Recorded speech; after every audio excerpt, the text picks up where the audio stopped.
there are going to be three of us, cooperative extension specialists or professors of cooperative extension, myself, Erin DiCaprio, and Selena Wang. I am the most senior. I started here at UC Davis in 1996, and Erin and Selena have joined the ranks more recently. But the department has a long history of working in cooperative extension. In the past, we've had expertise in dairy science, meat and poultry processing, seafood, fruit and vegetable processing, and consumer attitudes and behaviors. So we've had a long history over more than 50, 60 years of working in this area. So what is extension? Extension communication, which really we are working in the area of communication. And so this quote, I attended a lecture just recently that they used this quote to describe extension. And I think it fits. The process of extension education is one of working with people, of helping people to become self-reliant, of making people central actors, providing people with tools that they require to help solve their own problems. And in doing that, we are helping people to play a role in their own success. And that's really what our goal is in translating the information we generate at the university out to people who can use this information. So I'm just going to talk a little bit about what that entails as an extension program. When I first started at UC Davis, there was a lot of phone calls. Now it's almost exclusively email with possibly Zoom or follow-up phone calls. But we also do in-person training that can be anywhere from a day or two or a week to an hour. We also go to conferences and participate in other people's conferences, give our own conferences. We can do things like tours or field days. There's some more passive types of transmitting information with print materials that are largely now online. Selena has an active Twitter account or X account, and increasingly we have a presence in YouTube with videos, either of recorded lectures or actually on specific topics that would be useful for our clients. And then we'll show you a little bit about the resources that we have on our websites. So a little bit about myself. I'm a microbiologist, and specifically I work with bacteria, pathogens that are found in food. So Salmonella and E. coli and Listeria monocytogenes are the pathogens that I most commonly work with. And over my career at UC Davis, I've worked primarily with California commodities. I show just a few of the commodities I've worked on here. And I've also been able to work on those commodities from the field, from growing and harvesting, all the way across the supply chain to how consumers handle those products in their home, and everything in between, including processing and regulations. I'm going to give you one example of how this works. So this is a recent example of tying research to extension. And this started, as a lot of my research does, when there was an outbreak of salmonellosis, in this case with a brie cheese that was made from cashews. So this is an increasing trend with the vegan marketplace, with a wide range of plant-based traditional dairy products, so dairy analogs. And in this case, 20 illnesses, 5 hospitalizations across the United States that occurred in 2020 to 2021. So I've been working already in the space of looking at soaking tree nuts for consumption, soaking walnuts and soaking almonds. I had done some research in this area. And so when it came to looking at cashew cheese, where the first step in making the cashew cheese is actually soaking the cashews, my interest was piqued. And so one of the first things I did was to partner with an extension specialist at Purdue University, Betty Fang. And she is a consumer behavior specialist. And so the first things we did was to do a consumer survey, as well as do a content analysis of online videos and online blogs that were explaining or had a recipe for making dairy analogs from soaking tree nuts. And so we use this information, understanding what people were doing, what was most popular, how they were using these nuts, then to inform some of the work that I subsequently, my students and myself, did in the lab. So this is just a high-level overview. We figured out how to make laboratory cashew cheese. And so what we do in the lab is to mimic what would go on in the home or in a commercial process. In this case, we were using a lactic acid bacteria starter culture, which was being used by many consumers and also was used in the case of the outbreak. We also are able to handle pure cultures of pathogens in the lab. So we're able to inoculate with pathogens. And so that's a second version of the cheese we made was with salmonella only.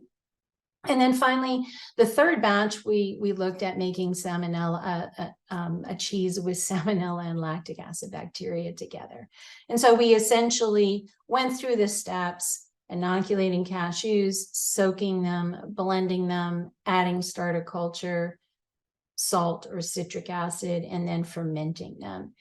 And I'm not going to go into the results tonight, but just to say that we were able to show that, yes, indeed, salmonella could grow in this product, especially if you didn't include the lactic acid bacteria to drive a rapid fermentation. And so what do we do with that kind of information?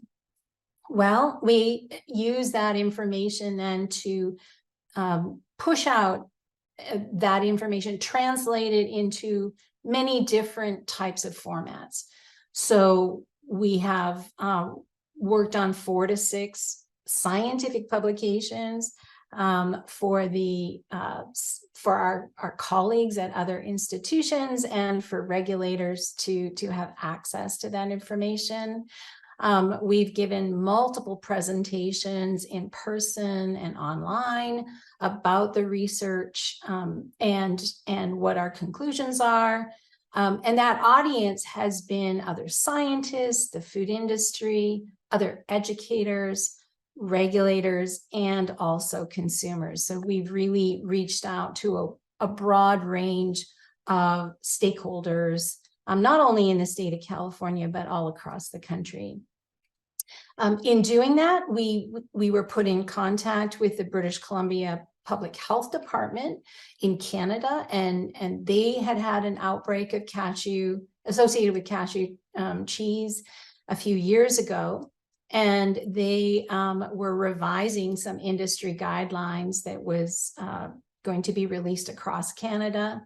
So we were able to help them by reviewing their guidance document and providing some input based on our research.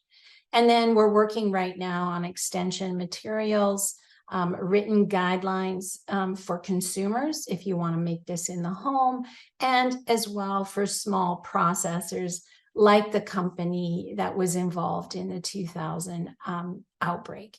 So we're trying to provide the tools that consumers and small processors can use to make these products safely.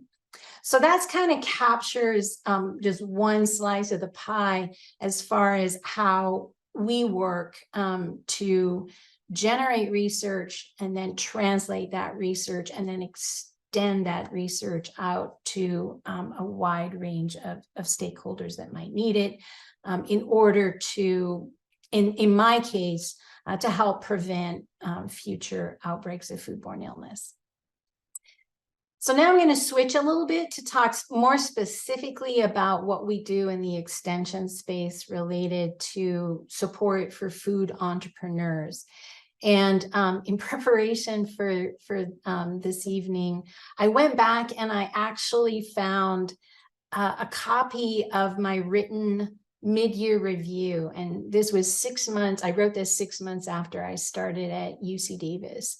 And in that review, I noted that there was a need for resources for food entrepreneurs because of all the questions that I was getting from a variety of people interested in getting into the food business. And so I noted in my review that I was working on a 2-day workshop called Getting Started in the Specialty Food Business. And then when I looked at my record, in 2 years later to see what I had actually done, it turns out that indeed, yes, right after I wrote the mid-year review in June of 1996, the first 2-day workshop was taught in November of that year. And then we continued to teach it for multiple years, for the first couple of years, twice a year, and then once a year after that. My role in that class was teaching about microbiology and safety, but also regulations. And so that meant that I had to do a deeper dive into regulations for all different kinds of foods that people wanted to make and all different kinds of situations they wanted to make it in. I also gave presentations on quality control and essentials of sanitation, and then more information on packaging and quality control, especially as it related, the packaging, especially as it related to food safety. As we've kind of come forward to the present, in the last couple of years, I've really been more focused on online courses, which of course are much more accessible to a broader audience. For the courses we taught in 96 and 97 and beyond, people had to travel to come to Davis to take the class. Of course, that's more expensive. You have to take time off work. And so the classes that I've been working with more recently are actually held over a longer period of time, sometimes weeks, but they're taught with 1 or 2 classes per week, short, 1 hour, online, and so accessible to a much broader audience. And so those have been interesting and a pleasure to teach as well. The other parts of these classes were always focused on the business part. How are you going to market your product? How are you going to sell it? How do you price it? All of those other things that go into selling a food in the marketplace. My role has always been on the regulations and the safety and making sure that whatever is being sold to the public isn't actually going to cause foodborne illness. In 2012, California published the cottage food law, which really changed where you could make food for sale. And so this law allows people to make certain types of foods. There is a definite list of foods that you can make in the home and sell. Prior to this law, you could not make food in your home and sell it anywhere. So this law really changed a lot and lowered the entry point for people wanting to get into the specialty food business, because they didn't need to rent a commercial facility to make those products.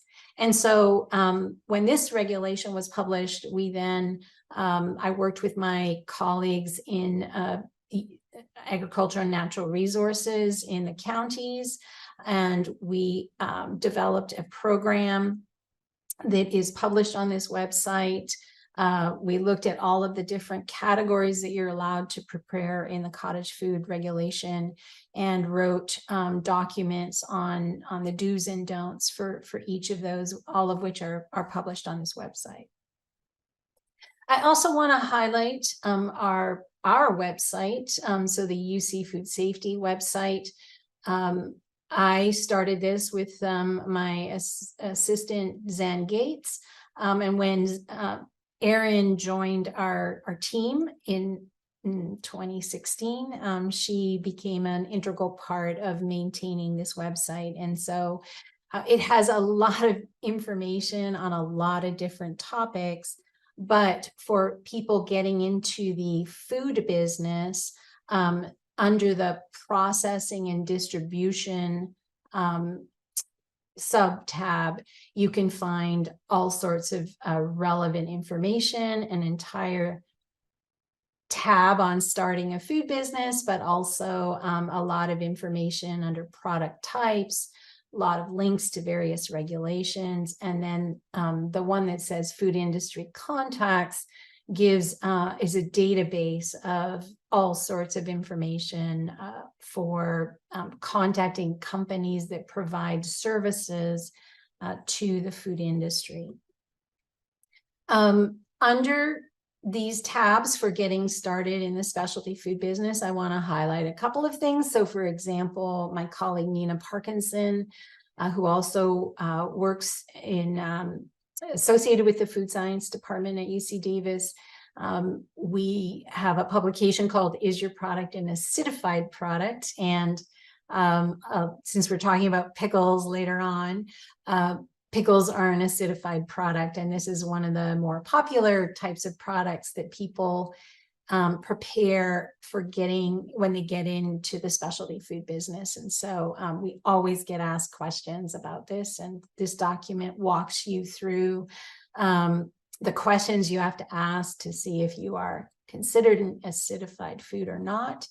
And Erin partnered with a community alliance for family farmers to publish 3 different documents. I've shown them here on the bottom of the screen. This is actually 3 documents, one on value-added on-farm processing, another on the California Cannery License Program, and that's for preparing canned shelf-stable foods, and then a processed food registration timeline for people who want to establish a processed food business. So all of those are available and provide, I think, a wealth of information for people getting into the food business. Now, I'm a lot less comfortable with producing videos, but luckily my colleagues, Selena and Erin, are truly comfortable with this format. And so both of them have been involved in preparing videos that are accessible on a wide range of topics related to especially small food processors and people getting into the food business. And so Erin has her own YouTube channel where many of the videos that you would find on our website would be hosted. And so with that, I'm going to pass the baton over to Erin, and I think I'm going to be advancing your slides, Erin, but yes, please. Yes, okay, there you go. Thank you, Linda. Hi, everyone. I'm Erin DiCaprio. I'm an associate professor of Cooperative Extension, and my program focuses on community food safety. So if you read through my bio, you'll see that I specialize in virology, so kind of a subfield within the field of food microbiology. But today, what I'm going to present to you is really some additional information about my extension program, which really focused on providing food safety and regulatory guidance to small-scale growers, food processors, entrepreneurs, as well as consumers. So I've really benefited from a lot of the programming and resources that Linda developed that she's already talked about. But I'm going to hone in a little bit on kind of some offshoots of that traditional program, looking at some niche groups of stakeholders that we also serve through our extension programs. Next slide, please. So where I'm going to start is highlighting a program in collaboration with some great colleagues within the UC Cooperative Extension system that support our UC Small Farms program. So all of the folks you see pictured here on the slide are part of that statewide Small Farms program team that help our culturally diverse, smaller scale growers across California with numerous kinds of issues, from things like disease management to managing nutrients during production. And now we're branching into the side of food safety. And so this team was established with funding from our state Department of Ag, so the California Food and Drug, the California Department of Food and Agriculture funds this program. And so what we do is provide our smaller scale growers with required food safety training that is now part of an overarching federal food safety regulation that applies to on-farm production. We also provide them with one-on-one technical assistance to help them implement processes on their farm that will assist with compliance with that particular regulation. We also have a website that we developed with different resources targeting those small growers in California, with resources available in numerous languages to better serve our stakeholder needs. Next slide, please.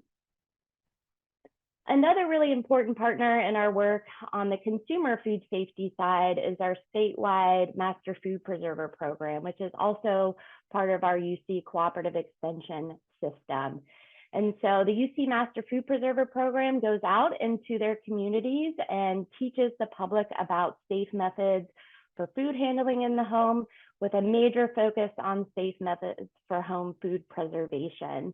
So I get to work with this group, providing food safety training to incoming volunteers to that program, provide guidance on resources that have been vetted for food safety for them to use in their programming.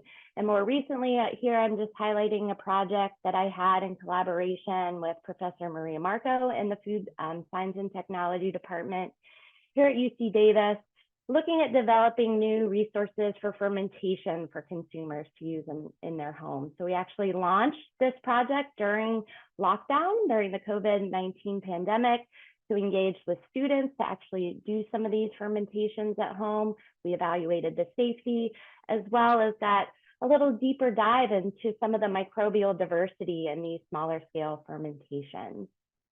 Next slide, please. Another area that I've started working in is supporting food safety and regulatory compliance for food hubs.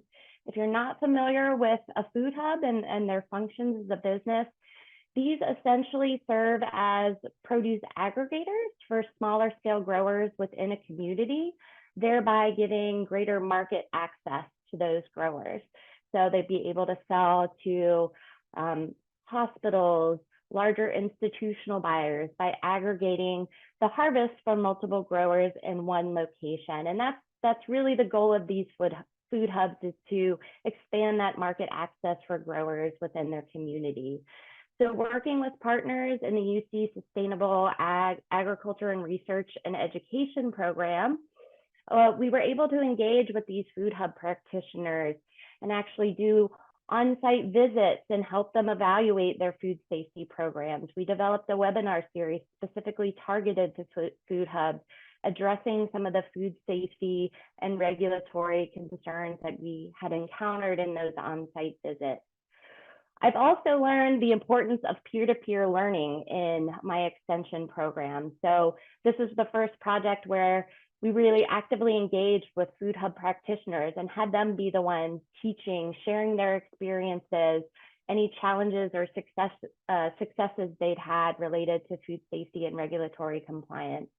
So that's something I've definitely carried forward in my extension work, and we really value being able to work with these stakeholder groups directly in our extension education program. Next slide, please.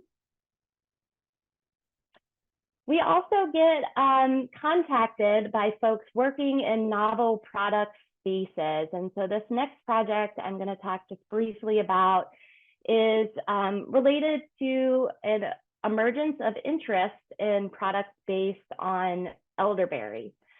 So there is a native species of elderberry that is native to California and Oregon. It's unique among other elderberry species that are found across the US.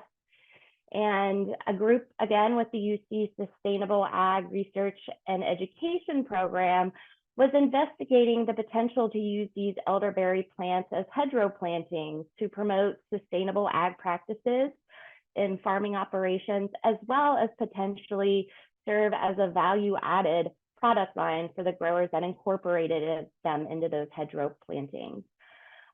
If you're not familiar with elderberries, look on store shelves the next time you go out shopping. You'll see elderberry food, beverages, supplements, also personal care products that contain elderberries because they're considered a superfood. They're very high in antioxidant and other nutrients.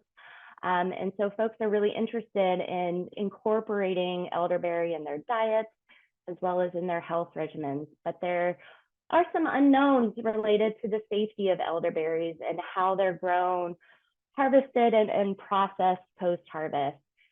So we were able to develop some best practices in relation to food safety for production, harvesting, post-harvest processing, and value-added processing related to the Western blue elderberry that's native here in California.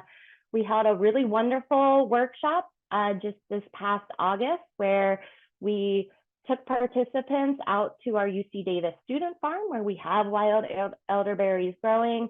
We were able to show them proper harvesting techniques, what to look out for in terms of food safety issues, walk them through different post-harvest processing, both on the student farm and back in our food science department and our pilot plant facility and our food innovation lab.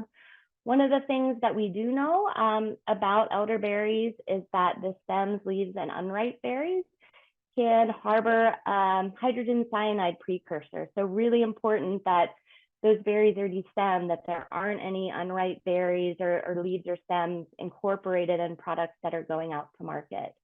So again, here in this workshop, we engage with practitioners, folks that are already in an established elderberry business, having them walk through how they manage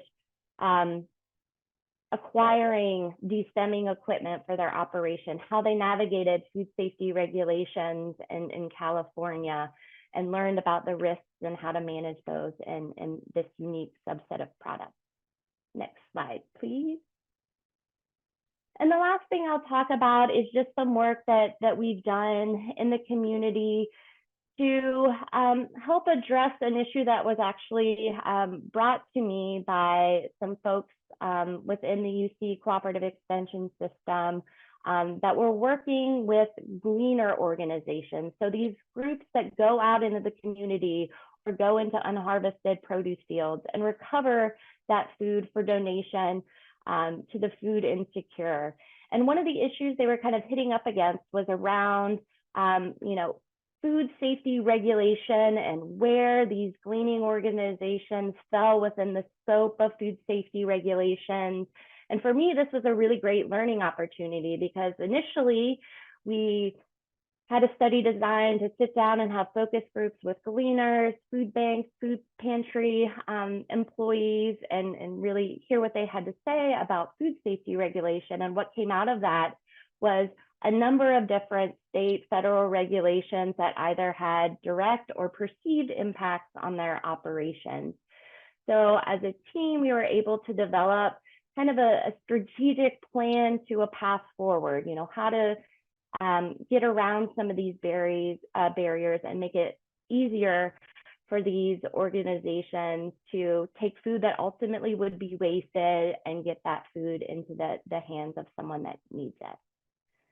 So I'm really excited for our discussion today. And with that, I will turn it over to my colleague, Dr. Selena Wang. Thank you, Linda, and thank you, Erin. I feel very fortunate to be in a department, in an organization that are very supportive and has really tremendous amount of knowledge across different disciplines. So I was trained as a chemist, organic chemist. So what I do in our work together is focus more on the chemical quality and then how that's affecting shelf life.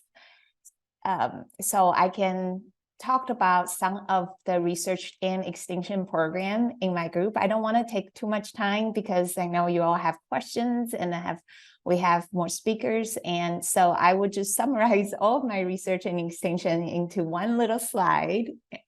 Linda, next. So my work can basically be put into 4 different areas. That is food quality, authenticity, sustainability, and processing. I started working on olives and olive oil 15 years ago, and that was on olive oil quality and authenticity.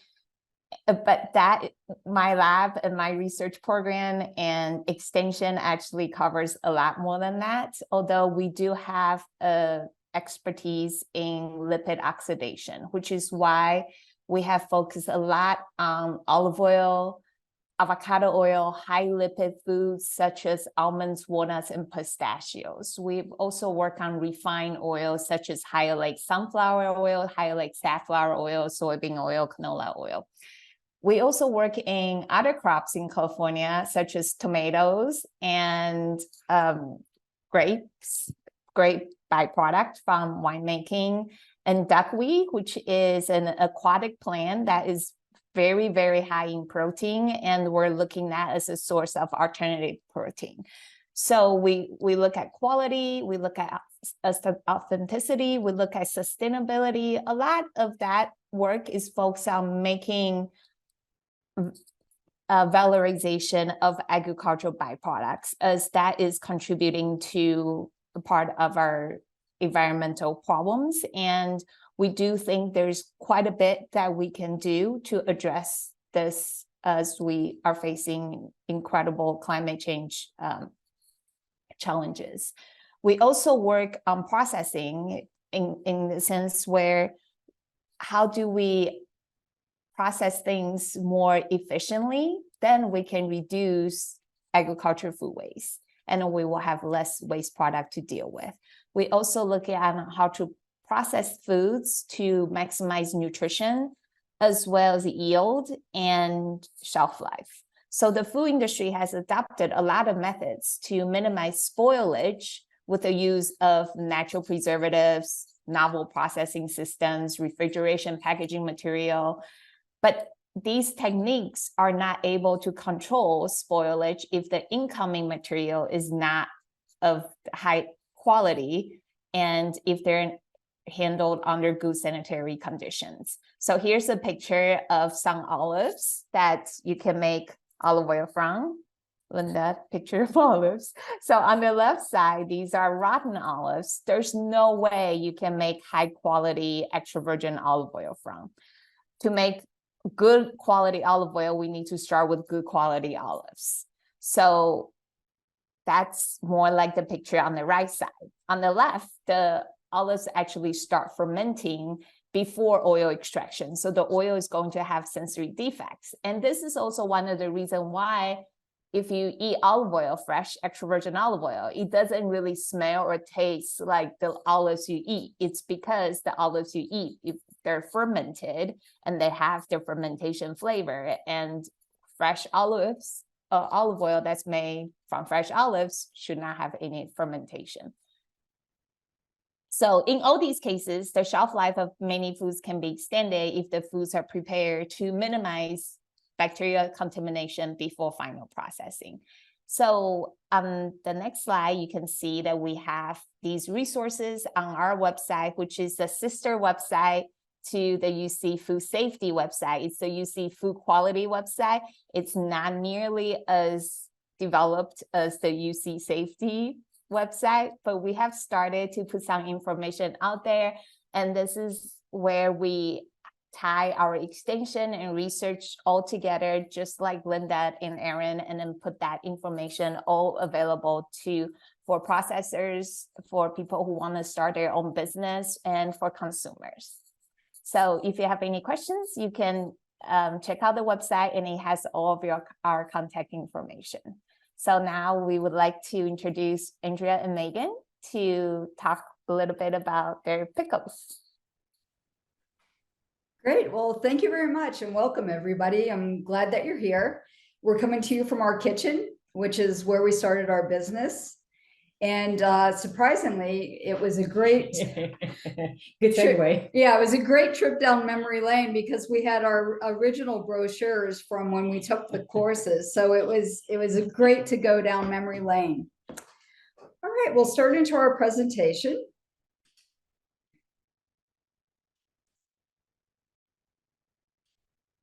All right. So a little bit about my background. My background is,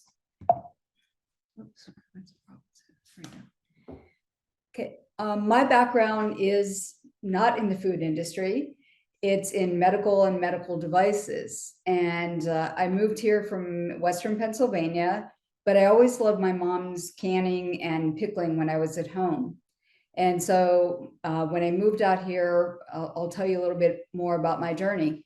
Megan? Yeah, and thank you again for the invitation. This is an honor. Anyway, my name is Megan Gilbert, and for the most part, career background, I come from the high-tech industry in Silicon Valley. Okay. And in Pennsylvania, we did canning and pickling as a way to preserve the harvest. And so we would pick the vegetables when they were fresh and do them the traditional canning and pickling way. And it was very laborious, I must admit. And I started doing canning and pickling with my mother when I was 4 years old. And I was really short, well, not much taller now, but I was short. So my mother would put a chair next to the stove. So when we were doing the canning and pickling, that I would be at the level of the stove. And it was a way of getting the harvest and having it throughout the year. So we would have it through the cold winters to get us through.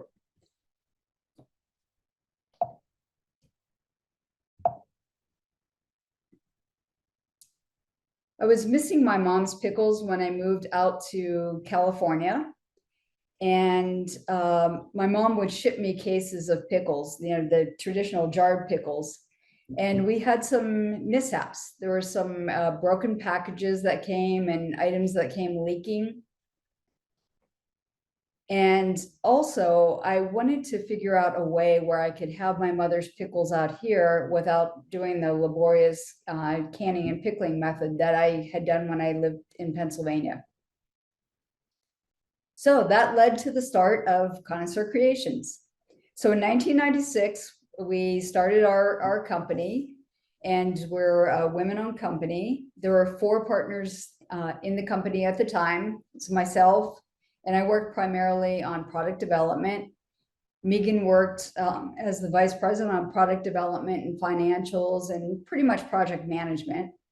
And then one of my colleagues from graduate school, Ying Ying, was a CFO in another real estate company. So she joined as our CFO.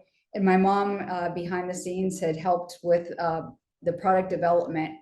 And canning and pickling had been in our family for over 100 years.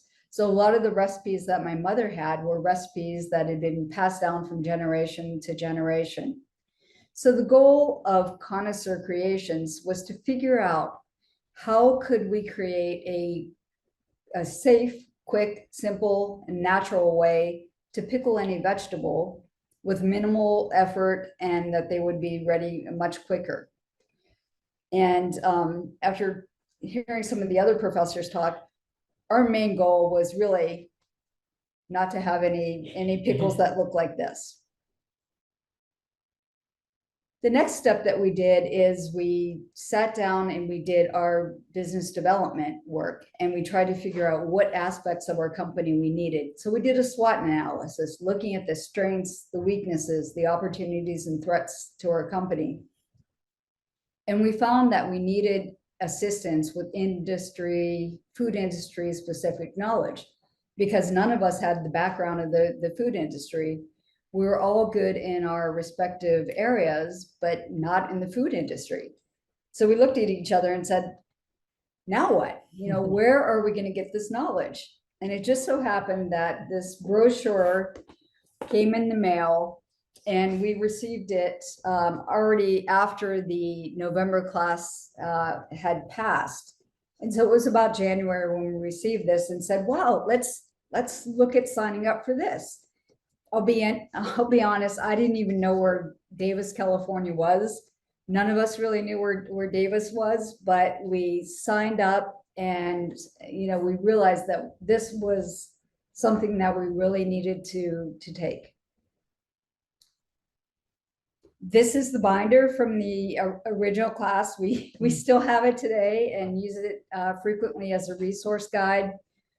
Our company has morphed and changed throughout the years, so it's always been a resource tool that we've used to go back to.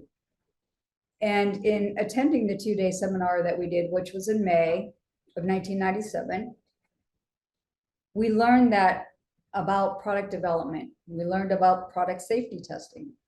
We learned about packaging and labeling, how to source vendors, manufacturing or co-packers, how to price a product for various channels of distribution, marketing, advertising, sales. It was just, encompassing. it was very encompassing. In 2 days, our head was spinning while we were there, but we met a lot of great people during that time. So we went back and said, okay, can we do this? And the answer was yes. Based on the tools that were given to us, we felt like we could come up with a product.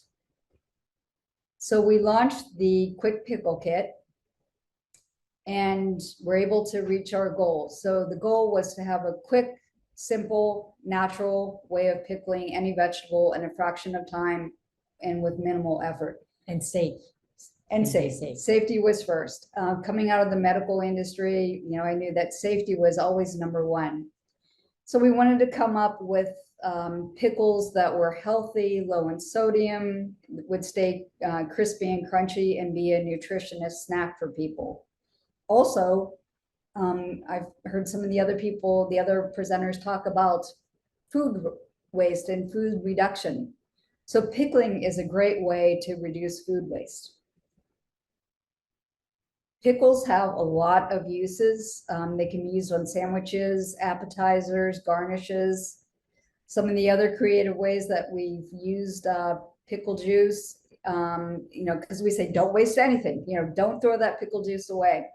So we've used it as a sport drink. We're both active out in the outdoors, using it as a sport drink, using it as a dressing, in cocktails and in mocktails. It's also a thoughtful gift for a variety of people. By listening to our customers, we understood that there was a need that they had.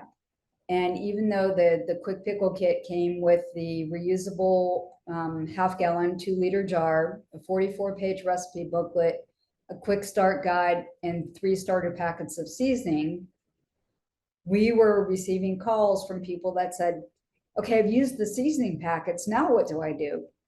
And so we noticed that there was a need that our customer wanted convenience as well. So we launched a line of spice pickling packets, and these can be used as refills for the Quick Pickle Kit. Or we have customers that say, you know, I have my own jars and rings and everything at home, but I really like your recipes. I know they've been in your family for over 100 years and they're really tasty. Can I use my own jars and process at home? So the answer is yes. And we have 4 different flavors: dill, bread and butter, sweet, and assortment. Next, we went on to develop several other products. We utilize world-class chefs, product development people, and safety experts, and developed 20+ products of our own. I've always enjoyed healthy snacks, and in the 1990s, I was trying to find a way to incorporate more plant-based foods into my diet. I'm Eastern European, so most of my diet growing up was meat and potatoes. And so we developed a line of soy-based spreads. The soy mole was one that could be served with tortilla chips in wraps or with quesadillas. The soy Mediterranean, which could be served with crackers, tossed with pasta. The Asian, soy Asian, is great with rice crackers or in sushi rolls. And the soy mus, which is a soy-based hummus, and that can be used in pita bread or in sandwiches. And we see now that plant-based spreads are very popular. The version that we introduced was actually a shelf-stable version. Since then, we've developed several other versions that are available, being refrigerated, frozen, vegan, vegetarian. Next, by listening to our customers, they said that they loved making their own pickles, but just like us, their lives had become really, really busy, but they loved the taste of the finished product of having pickles. So we decided to introduce a line of premier pickles. And these are using the recipes that have been in my family, again, for over 100 years, but this isn't a jarred, ready to eat pickle. So we had the bread and butter, the garlic dill, and hot garlic dill varieties. Also, my mother always made these excellent marinated medleys, and we wanted to introduce those as well. One is a mushroom medley, which has oyster and wild porcini mushrooms in it. And the other version is a pepper medley. And these can be used as for a variety of items. Right now, charcuterie boards are really popular, so all of our items fit in well with that as well. So all of a sudden now we've got our operations and manufacturing divisions set up. We have always self-funded our product development in our company. So we decided to do pretty much everything ourselves. We did the incorporation ourselves. We did intellectual property, product development. We outsourced to other people, product safety testing. But we really brought in the people that we needed at the time that we needed them, rather than having them as full-time staff. So we continued to grow. We literally went from selling our products locally, one quick pickle kit at a time, to selling our products nationally. And the next step was that we utilized more of the information that we learned in the seminar about utilizing brokers. So we hired brokers to sell our products throughout the United States. And one day we received a phone call from one of our master brokers on the East Coast. And she said, I have this great group of guys. They are importers. They're located in New York, and they'd really like to get their products into the West Coast market. Would you be willing to help them? And would you be willing to be an international food broker? I said, I've never been an international food broker, but I will definitely give it 110%. And if you're willing to mentor me and teach me, I'll give it my best. So overnight, we became international food brokers and launched our international brokerage division.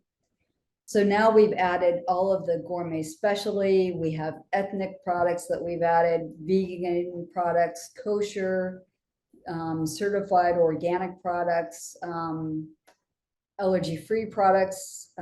We were actually doing gluten-free before gluten-free was kind of in. And then we were doing health and beauty products as well. Being frugal in the business, we did one show initially, and we were literally, as master brokers, we were running around to all of the different booths at the fancy food shows because we had so many manufacturers and so many importers that we were supporting. So we decided, why don't we just host a broker booth? And we have one space where we can all share the space together. So rather than us running around and trying to take buyers from booth to booth, we'll have one meeting place where all of the people can come and can see all of the products that we have. And we can also split the cost. So it really was cost effective and lowered the barrier to entry for smaller people that wanted to get their products into distribution as well. We worked on developing new set concepts. We had end caps that we did. And some of the products that we brokered were, we had vinegars, we had olive oils, products from Spain, products from Holland, natural and gluten-free products. And this is just an example of some of the products that we had. We also started doing gluten-free sets in stores, as well as we did international sets in stores. So a lot of the mainstream grocery stores, the photo that you see on the left is an international set. And those are mostly Eastern European products that we brought in. And so it was introducing products from Eastern Europe, where there were a lot of people who are already familiar with the products here, but now they had a prominent place to go to in the grocery store. The products that we have on the right are vinegars and oils, some risotto and other products from around the world, primarily from Italy, and we did pasta sauces, and those were all imported products that we had. So when we started our company, we wish that we had one person that we could go to that could do everything for us, that had a broad base of knowledge that could help us with manufacturing. And we're grateful that we had the class, but we could not find one person who had a general knowledge of all aspects of the food industry. And so we decided to, because a lot of people were coming to us, we decided to start our own research and development and consulting division. And we helped pioneer 12 new companies and over 1,000 products into regional and national distribution. And that literally happened. We would have one manufacturer that would come to us. We would do a great job for them. They would go and tell another company, and they were happy with what we were doing. So they would tell another people, another company and other people. And before we knew it, we had 12 companies that we were working with, and products we had were from 20 different countries. And the goal always was to provide business solutions in an expedient manner with minimal amount of monetary investment. Because when we started our company, we just did not have the money to put into it, nor did we know if we were going to be a success. In 1996, when we started the company, we didn't know if we were even going to be around the next year, or if we had the knowledge, if we could really do what we wanted to do. So thankfully it worked out, and we've been able to do that. Some of the retailers that we've worked with have been Whole Foods, Cost Plus World Market, Raley's, some of the independent grocers. And what working with us brought to the independent grocers and the smaller independent grocers was that they could produce a private label product, a store branded product that they could have in their store. And we would do smaller volumes for them to get them started, and then we would grow with them. So looking back on the years that we've been in business, again, we went from selling one quick pickle kit to one person. And then we'd sell a case of quick pickle kits to a local retailer. Then we went to selling pallets of quick pickle kits to a distributor. Then all of a sudden we're selling container loads, 20 and 40-foot container loads of product to 99-cent only stores. And we were literally selling from every store that you can imagine. I mean, we were selling at the bargain stores as well as high-end natural and gourmet products. Our company has always been about giving back and caring. We've won several awards for our company philosophy and our social entrepreneurship. And I'm proud to say that we've been in business for over 27 years. We've been innovating since 1996. We provide jobs for adults with intellectual and developmental disabilities, always looking at ways that we can reduce food waste. And we allow nonprofits and schools to use our products as a healthy fundraising tool. So rather than selling candy bars or other products that might not be the healthiest for schools and nonprofits, we allow them to utilize our products and to keep the profits. Also, being in the medical industry, I literally saw from the inside out what happened to a person's body if they didn't take care of it, didn't exercise, and didn't eat right. So rather than being on the treatment side, I'm happy to say that now we're hopefully on the prevention side of health, and we always believe in promoting health. We're very active in the community. These are some of the areas that we've been in. Always having the customer at the forefront. We still do free local deliveries in our area. We ship products free of charge so that when people order off our website, that they'll receive the products and receive free shipping. Also, this year we tried a new venture and we supported and sponsored a pickleball tournament. And we had to play in the pickleball tournament. So we got these shirts for the pickleball tournament.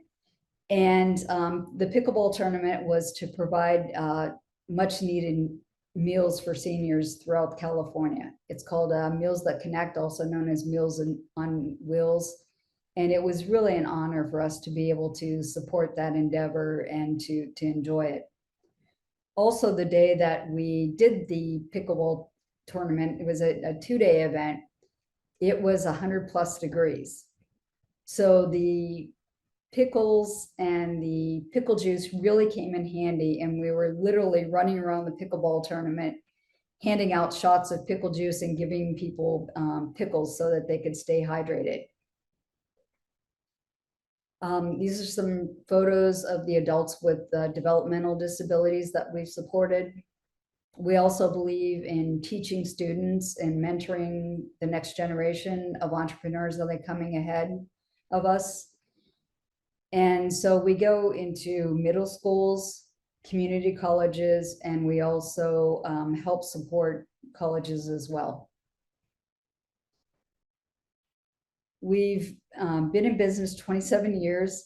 The one piece of the advertising that we really, that we learned about in the course that we really haven't paid much attention, well, we've paid attention to it, but we've never needed it, is that for 27 years, we've never paid for advertising.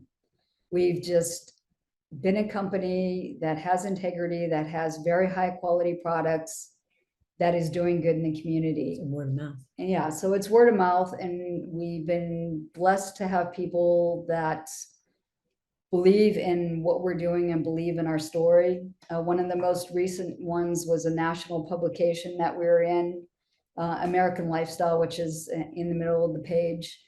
But people just really like a story about social entrepreneurs and doing good in the community. We've also received several awards for our business model. One was the Small Business Persons of the Year Award, presented by the Small Business Administration, pictured there with our local congressman. And international awards for innovation and excellence. Also, other people recognizing the success and milestones in our company. Over the years, also, our relationship with UC Davis has really grown. We thought we were going to take the course, it'd be one and done, and then we'd be moving on. Maybe not have anything to do with UC Davis afterwards. You know, we didn't know. However, in 2011, we were blessed to have 3 stray cats. We could say we're foster failures. Yeah, we're foster failures. We were fostering 3 stray cats that had been abandoned, and well, what can I say? They came home and they moved in with us. We found out that the littlest one on the right has 2 congenital heart defects. And so we wanted the best care for her that we could get. So we reached out to UC Davis Vet Med and started a relationship with the Vet Med School.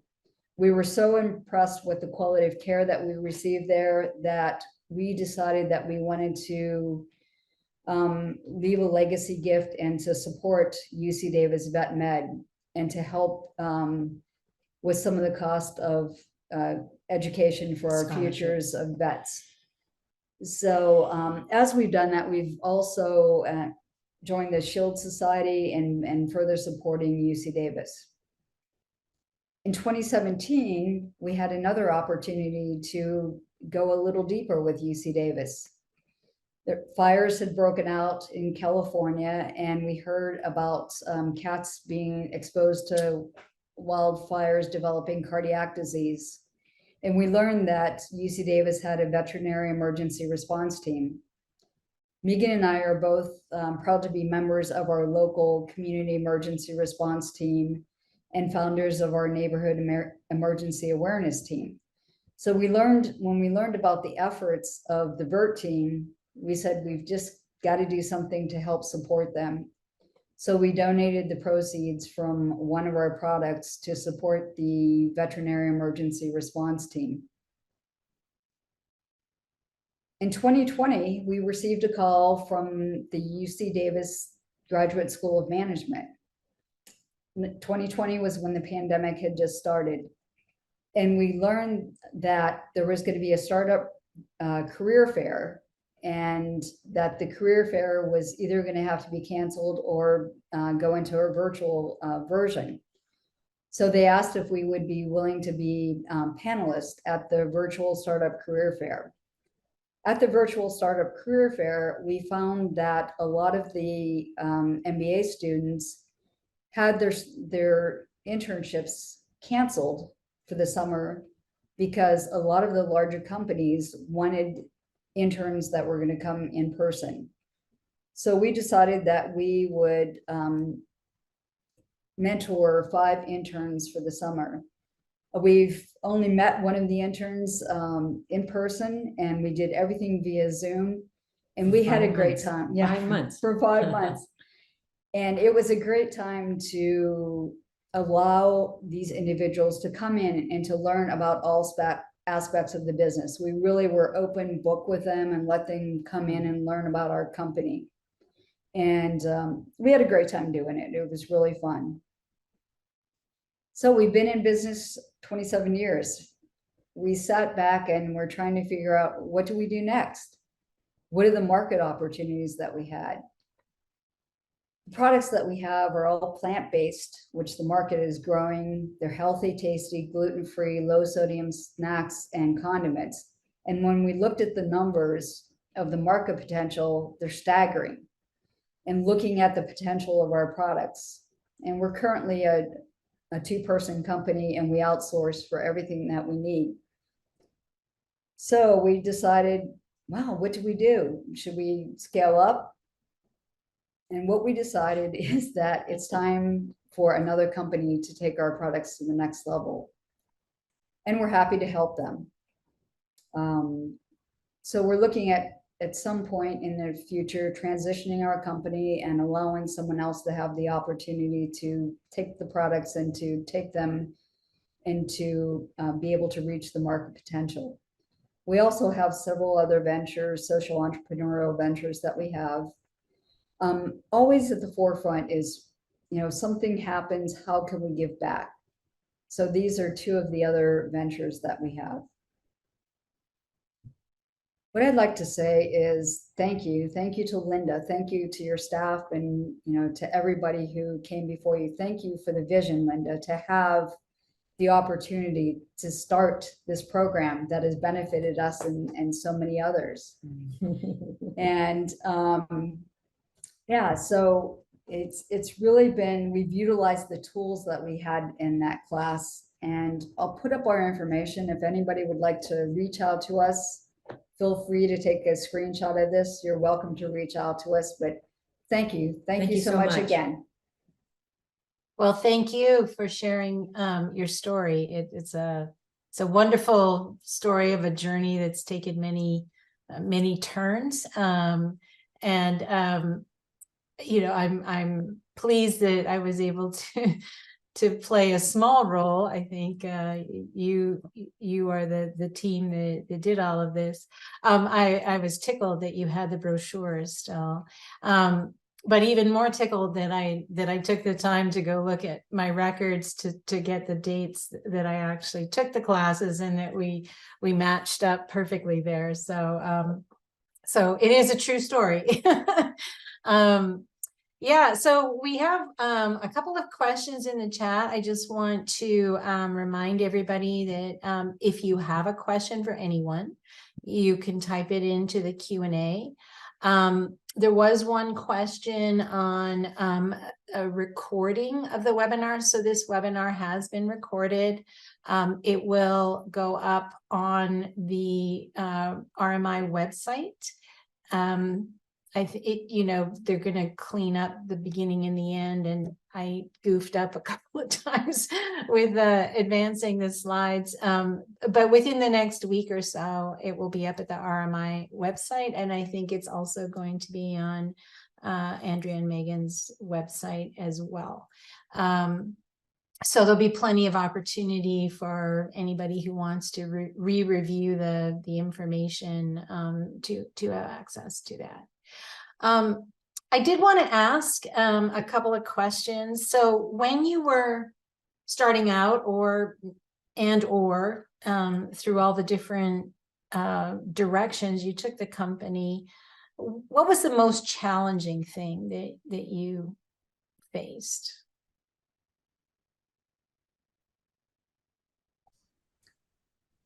I would say the most challenging piece of it was, you know, we're really we started out as a company of 4, but we're really a company of 2. So the most challenging was really finding the people that we needed with the expertise that we needed, and finding the right people. Luckily, we found the right people, and we continued to build a relationship and utilize their services.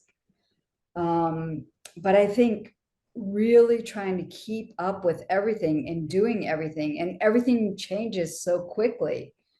You know, all of the regulations changing, the labeling, nutritional label changing. Oh, yeah. So what was really important for us was not trying to do everything ourselves. It was really trying to find the experts that had the expertise in those different areas. And so I'm happy to say that we found people, but I would say that's the most challenging. Do you have anything to add? It's just there were a lot of challenges. Yeah. But I think for me, because of who I am and my background, just vetting the people, the sources that we were being introduced with, we went through some situations where it wasn't the best for us. It was actually better for the other party. So it's a learning experience, right? Mm-hmm. So it's not necessarily a bad thing. It's just one of those growing challenges that we as a company were going through. But as we went through those kind of situations, we just and learned from them. We actually made us feel more confident in our business model and in the way that we were interfacing with other people. And that's why when going with the presentation that Andrea went through is word of mouth. The reputation that we had was very positive, and it just built from there. Yeah, in working with smaller companies, I think that they often are starting with 1 or 2 people, and then and that's very manageable when they're selling at a farmer's market. And then all of a sudden, sometimes they get somebody's interested in the product, and now they have to go from making a case a week to making a pallet a week, and that jump it is often, that transition, I think, is a challenge for a lot of people. And then you get to another level, and then it's kind of stable for a while until you get to the next level. And yeah, so sometimes we also see that, you know, companies when they grow too fast, that they can't keep up maybe with some of the regulations, or what was easy to do safely at one level becomes more challenging as you get bigger. And so, yeah, being able to manage all of that as you grow, I think is a typical challenge.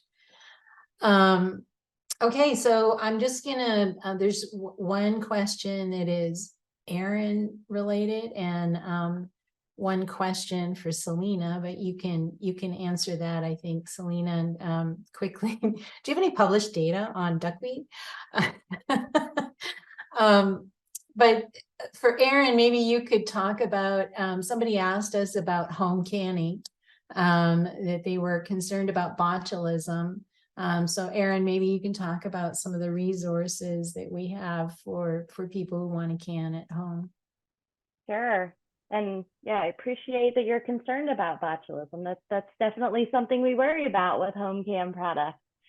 So I did put a few links in the Q&A, but again, just to point you to the website that Linda showed earlier in her presentation. So if you Google UC Food Safety, that'll take you to our homepage. And there is a subpage dedicated to home food preservation. So there you'll find resources developed by the UC, as well as resources developed by other universities on safe home canning practices.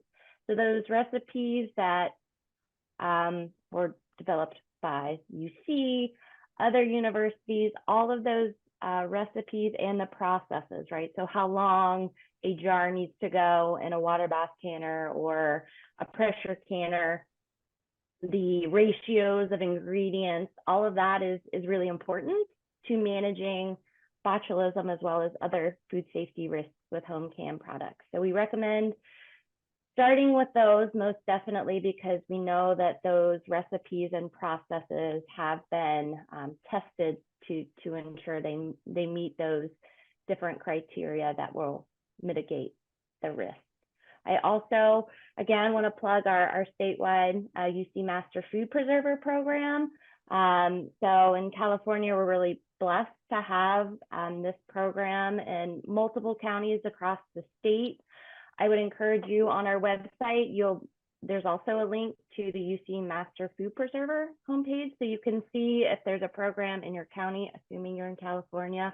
And if not, if there's a program in a neighboring county where you might be able to go to a workshop on pressure canning or canning pickles and learn more kind of the hands-on part of canning in the home, and be sent home with lots of resources and recipes to try yourself. Or you could buy a pickle kit. Correct. Yes.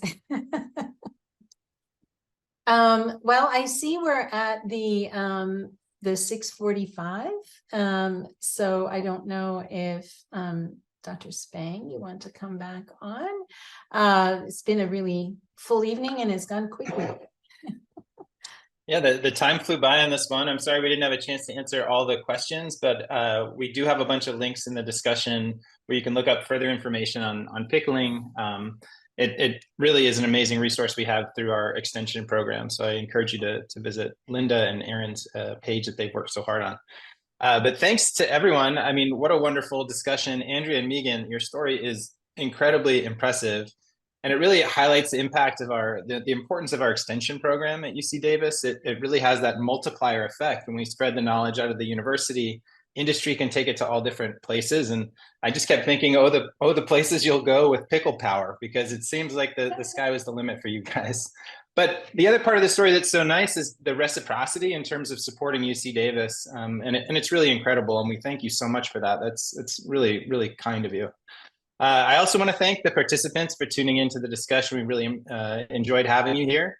And if you enjoyed tonight's presentation, please consider joining us for some of our future events. We have a Savor event coming up called Brewing Change, Craft Sake in the United States on November 8th that has a virtual component. And we have an upcoming Walt Klinz lecture, which focuses on wine and business economics. This will feature Karen McNeil, the author of the immensely popular Wine Bible. So before you leave, also, please, a quick reminder to fill out the survey link that will be provided at the end of the Zoom session. And if you don't have time to provide feedback now, we'll also send a link in a follow-up email. And please consider signing up for our newsletter at the RMI website or linking to our social media accounts. So thanks again for attending. Thanks to our panelists for a fantastic discussion, and have a great night.